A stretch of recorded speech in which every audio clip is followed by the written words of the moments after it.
Good, enjoying that. Hello. Hello.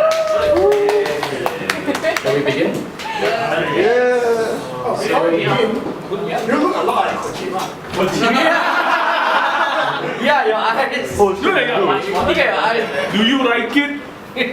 I know of his Younger existence. version. Okay. Alright, so my name is not Kojima. Shall we know this? Hello, my name is Gray. I am the local coordinator of Dungeons & Dragons Adventurous League in Malaysia, and I'm here to just talk to you guys about D&D and the state of role-playing games in Malaysia as far as I know. Happy to talk to you guys about whatever you know as well, to try and rally the forces basically. Okay, so let's begin. So, first an introduction to role-playing games, because not everyone knows what that is. How many people don't know what RPGs are? Okay. How many of you have actually played RPGs? Not the computer ones. Okay, that's more. Okay, so let me just go very quickly then. Role-playing games are a game where you basically sit around a table with a bunch of friends and you basically play the role. You pretend to be a hero of legend or however kind of story you want to make it. And that's what essentially RPGs are. They don't have to be in a medieval setting as a lot of people think it must be. It can be science fiction, it can be like Star Wars, it can be completely made up, something in your bedroom, it can be a doomsday scenario like the Call of Cthulhu and so on and so forth.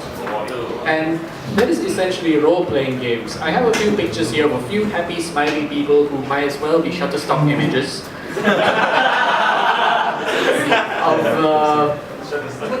It's mostly me running these games. Yes.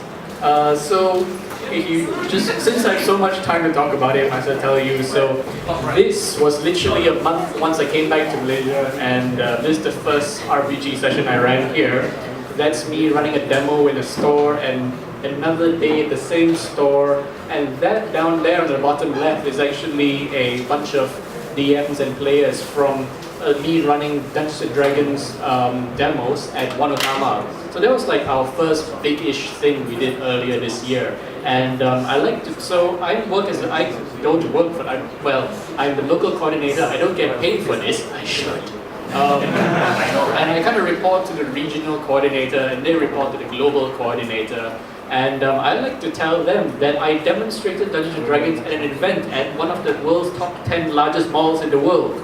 It sounds amazing until I tell you it's Wanutama. But it's true, we have one of the biggest malls in the world. When you just tell people that, any foreigner go like, wow, that's actually a lot better than Wanutama. Sorry? Our mall's actually a lot better than a lot. Yes, but it depends if you like malls in the first place. Okay, so there's this whole thing, so a little bit of backstory on why I'm doing this as well. So that brings us to the next bit, Introduction to Dungeons & Dragons. Let me just tell you a little bit of what and why I'm doing this. Way back in 2008, feels like yesterday, I stumbled into what I thought was the board games club in university in Manchester. I thought I was just going to sit and play chess and Scrabble like most people imagine. And then my friend, my only friend back then, dragged me to basically say, hey, come play this game, it sounds cool. Before you knew it, I was playing Dungeons & Dragons. And I dedicated 2 days of a week for the rest of the year playing that game. I didn't really know what I was doing, but it was pretty cool. All my characters died a heroic death. Usually flirting with the dragon or trying to cuddle a Cthulhu squids or something. But I saved the day eventually. But the point was that Dungeons & Dragons gave me kind of like a framework on sort of like morality and ideas and imagination of what you want to do with your life. Like, if you think about it, the only thing that stops you from doing anything in the world is, well, social constrictions, the laws of physics.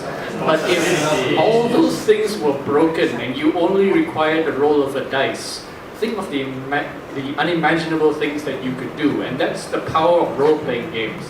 And specifically Dungeons & Dragons. I'm really selling this product. I like to intimidate the door. That is... The door is alive, it's a psychic creature. Roll natural 20. the mimic doesn't know we know it's real. That's right, mimic? Cool. Just an inside joke. Mimics in Dungeons and Dragons are inanimate objects that are actually monsters. The moment you sit on a mimic chair, it'll probably eat you. So yeah. If you play Dungeons and Dragons, you'll know never to walk into an empty room. Just poke everything with a stick first. So okay, that's the introduction to Dungeons and Dragons. As you may have heard, it's one of the world's oldest role-playing games. One of the first formal turned into a product kind of role-playing games. I say this because role-playing games could easily be a game you sit around a campfire, you tell a story, and someone says, oh, did he do that? He's essentially role-playing. That's role-playing games as well. But D&D is the first time they mechanized it properly and came out of someone's basement and they eventually turned into a game that we all know and love today. I assume you all love it anyway. So Dungeons and Dragons in its current incarnation, that's just a typical day. This is a typical Wednesday for me. By the way, I'm a DM at a store in Mid-Valley, and every Wednesday, this is my DM's uniform. I'm not wearing that now because I'm not going to DM. So it's a thing. So what you usually have in Dungeons & Dragons, the most typical way people imagine it is that there is a map, there are some little statues that you move around, there's a Dungeon Master's screen, there's a buttload of dice, and some sheets of paper with pencil. These are typically called pencil and paper games. But you don't actually need all of that. I can literally start a game of D&D with all of you right now, no equipment required. All I need you to do is just say yes, no, things like that. And that is kind of typical of, have you guys heard of like the turn-based adventure books? Yes. Yeah, where you turn the page. Yeah. So it's something like that. Sorry? Yes. That's when doom awaits you. Okay, so I guess most of you sort of know what Dungeons & Dragons are. Maybe you played in the past, maybe you've seen your relatives play it. So let's go to the 5th edition. Now this is a massive change for Dungeons & Dragons actually. This is, so I was involved in something called D&D Next. This was a transitory period between D&D 4th edition and 5th edition. Why change edition? There's a huge story about industrial things where, you know, D&D was bought over by Wizard of the Coast, internal politics, blah blah blah. But long story short, we finally have a 5th edition where the rules are different from the previous versions. And this has actually made the game much more approachable to beginners as well. Ask any DM who has played the old D&D, and I got a lot of the jump ship to D&D 5, and we found that it allowed people to do anything they wanted to do, to say that it wasn't broken down to specific mechanics, and you didn't have to learn this specific skill to jump over a cliff, for example. You could just say, I attempt to jump over the cliff and roll acrobatics or something like that. And it just left a lot to imagination, especially now we're watching, you know, geek films like Lord of the Rings, The Hobbit and all that, and all those things. As long as you can describe it, the Dungeon Master, the DM, will probably allow you to try. It doesn't mean you'll succeed, but you're welcome to try. So that's sort of what D&D is. And to any of you who may or may not know when to start the game, these are what I would call the bare essentials for a Dungeon Master. Anyone can pick up a starter set. I don't work for Kunigunia, by the way. They have some boxes. Starters, so you can buy these starter sets, and what it comes with is a basic adventure called Lost Mines of Fendelver, and some dice and some character sheets, and you're ready to go. And unfortunately, it doesn't come with a map. But this is D&D Wizard of the Coast taking up a stance and saying D&D doesn't necessarily require maps. It requires, at the very least, imagination and creativity to play the game. And this exercises the traditions of role-playing games, something called the theater of the mind. As long as I can describe it to you and you understand what I'm saying, then you can paint a picture in your mind. Can I have a short experiment? Just everyone close your eyes for a moment. I'm not going to pick your pockets. Close your eyes for a moment. Imagine a wide open field, mountains in the distance, the azure blue of the sky. Suddenly, you feel a rumble beneath your feet. You can't quite catch yourself, but as you fell over, you saw a mountain in the distance split, and the great tongue of the earth, red lava, spews forth. Open your eyes. Now, all of you would have imagined something slightly different. What shape were your mountains? Triangle. Too many words. So I imagine every mountain. All my mountains in my head look like the Matterhorn. Basically, Matterhorns and Everests over and over again. An occasional Mount Kinabalu in there, but otherwise all my mountains look the same. Mountains are sharp and pointy. And when I say open fields, was it green? Was it yellow? Was it brown? What were the fields filled with? Wheat, grass? It's a Greenland. That's gross. It could be a paddy field. Windows XP.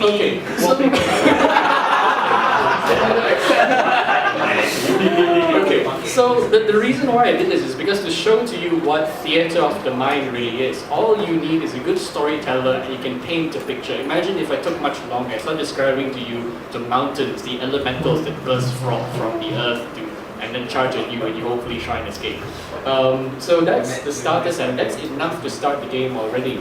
If you really want to start playing the game properly, every single player needs a player's handbook. I said players. I'm one of those guys who DMs so much I never get to play, so I don't need that book. And next is the Monsters Manual. It's basically a menu, a giant book filled with every monster you can possibly use in D&D. Name any monster and you can just create it based on a variation of a monster in this manual. For example, if you wanted Chinese zombies, you can just take an existing zombie, reduce his mobility and just make it hop around. Maybe induce blindness or something because he has got that thing in front of his face. Yeah, so essentially you can describe a zombie and you can just smack it with a baseball bat, it will still die the same way. So Monster Manual is pretty much like if you want to create your own newspaper. Yeah, basically. So you can use that. The manual is like the base of it, right? Yes. Ah, okay. So they have stats for regular human being, regular citizen, and he could be a butcher or whatever. Just give him slightly different weapons, and he's probably. Yeah. So that's monster manuals are really useful for dungeon masters. Players don't need this unless you play specific classes that can summon monsters or turn themselves into monsters. So that's that. And there's a Dungeon Master's Guide. This is called the, okay, by the way, they all have short names and you start to use it when you play a lot. I'm just giving you a quick kind of education. So there's PHB, and there's MM, and the last one is DMG. This name system has been in use since D&D version 1. So it's become a tradition to keep saying this over and over again. And the DMG is not necessarily for all DMs, but I like it a lot because it gives you frameworks to how to create worlds, create entire celestial systems, create governments and religions and NPCs, create monsters, the motivation why your villain wants to take over the world, very specifically because he hates water or something like that. or it gives you templates for like worlds that are mechanical or an entire this weird plane where you don't use dice but you only flip coins, and that's a very interesting version of the game. And lots of other stuff. So DMG is essential for anyone who wants to go deep into the game and host their own game. There are lots of other books as well. I didn't bring them today, but there are these storyline books, official storylines from D&D, but that doesn't mean you have to play those.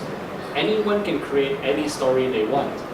In fact, it's currently in production. There's a Lord of the Rings official D&D compatible book coming out, but currently, if that doesn't come out yet, right now, you could create Lord of the Rings using these existing books. Just adapt the monsters accordingly.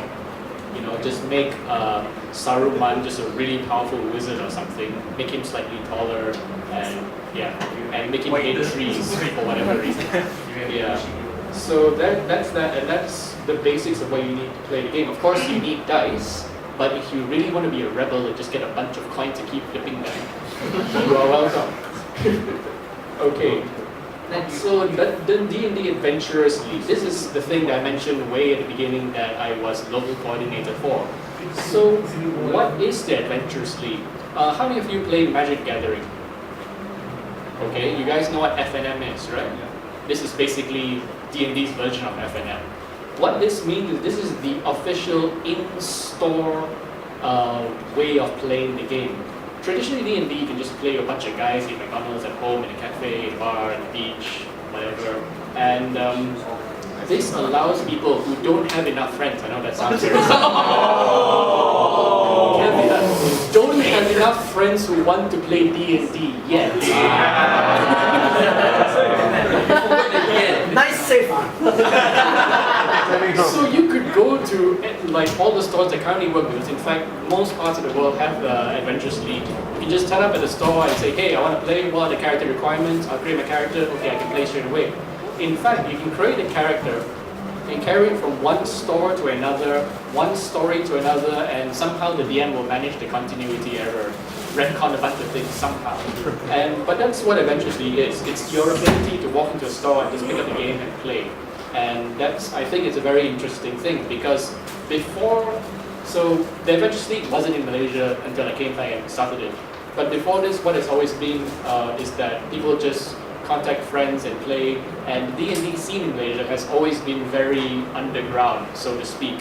I could literally like just live my whole life without being another Dungeon Master unless something happened to bring us all to the surface, essentially. And that's what it is. So this is the Adventures League all over the world, and the biggest thing about the Adventures League is that just like most games that are competitive, weird thing is that D&D is not competitive, and yet people do conventions for it. By the way, D&D you shouldn't kill each other. You should work in a team. I know some people still do, but that's what conventions are. Conventions are giant events. Some could even be something like this, where you have tables and tables of people and dozens of DMs playing various D&D games. And these, if they're officially kind of run through Wizards of the Coast and D&D, you could carry your character that you play in the store to the convention to play that adventure, pick up a really powerful magical item and bring it back to your character in the store. The idea of having Adventures League is that all your characters have the same level parity, so to speak. The higher level you are, the more heroic things you did with your character, you are rewarded magical items. So there is some level of control that you don't have, like DMs giving you OP weapons on one side and then they go to the other guy's game, it's like, why are you so powerful? There's accountability between Dungeon Masters in Adventures League. I don't police them, but we kind of shame each other into not giving too powerful weapons. I also tell them not to TPK all the time. TPK means total party kill. I don't know why other DMs do that so much. You want to give a challenge. Well, are you playing with your players or are you trying to murder all of them? I don't know. Like, I like to keep my friends around me and not kill them all the time. But when people does that, right? Yeah. Does that mean like the dungeon master can act like an admin and kill him back and then kill him permanently or something? Sort of. So it depends on the DM. There are different discussions of what kinds of DMs there are, but I would say DMs fall into roughly 3 categories, or how much of these 3 things you are. So one is you play a simulation game. You create an entire world that can be so simulated. I can ask you, how hot is the wizard's fireball? Can I boil my cup of tea? I guess. But some people say no and yes, but that's a simulation game. Then there's the game to win it. Typically, you'll get min-max players who create characters that are extremely optimized, that they have no character of their own. Like, I could play a paladin that's slightly crazy, or a druid who just likes living in cities, but he likes his garden, that sort of thing, and isn't very good at fighting. But people create characters that's specifically to kill monsters. That kind of removes flavor from the game, but that's the winning aspect. Then there's the third one, the storyteller, which can probably tell at this point that I'm that kind of DM, and I prefer an epic story over just letting you run in and kill monsters. I don't want you to just Leroy Jenkins all the time. That's very a challenge, so to speak. And that's what makes, like, I think I mentioned it earlier, that 2016 is a great year for geeks, of number of films that are coming out and all those different plot points of complexities. Like, for example, however much we hate Batman vs Superman, the movie, it's still an okay film, I guess. And it has its own, it could have been a really over-the-top D&D game. There's even a joke that Guardians of the Galaxy is basically the Avengers role-playing characters. Think about it. Yeah, I show you also Star Wars, raccoon. Yeah. Because he sells Rocket Raccoon. And he loves his guns, basically. Yeah. It's basically that, and you can play various characters. So, back to this map, right? So, the reason why I brought this convention map up is because these are the only places in the whole world you can go to these conventions. Mostly the US, I think there's one in Europe, but it's kind of off the map. And we fall within the region called Asia Pacific, which is a freaking huge region. I've always said, like, you know, I want to go to a convention. Do I have to fly all the way to freaking Australia for it? A little bit unfair. So I took it upon myself to just put the pedal on the Adventures League, and hopefully maybe we'll have a convention here someday. Never know. But anyway, that's the Adventures League. So let's talk about the Malaysian Adventures League. I think I mentioned pushing the pedal and trying to make it better. By the way, if any of you play D&D in Malaysia, use that hashtag. If you post online, I'm watching. just the idea is that, you know, that D&D players are usually isolated. If you ever post online, we'll share it, and maybe there's a wider community. And that's what the Malaysian Adventures League is. The mission, at least for me, is to bring all the D&D players to kind of like a larger community and get to know that we all exist. That even myself, as a Dungeon Master, rarely get to play with other Dungeon Masters. And it's interesting to see another Dungeon Master play the same scenario and how they describe that, and how the monsters behave, how we as players react to that differently. No two D&D games are going to be exactly the same. I think it's impossible, given the number of permutations that could happen in the game. And I think for the Malaysian Adventures League, what's really interesting is that, so I came back to Malaysia in December 2014, and I officially became local coordinator on 20th March last year. So we're only a little more than a year old now. Guess how big our Facebook group is right now, within a year, from nothing. We have, not that we're approaching 400 very soon, and these are only the more sociable D&D players, the ones who want to connect online. There's probably a lot more. So the idea is, and this is mostly the people who come to stores to play, who have at some point either played a demonstration game with me or another DM, has walked into a store and played a game, or has DM'd. All those people total is around 400. And you think about it, how many tables of D&D is that? One table maximum is 8 people.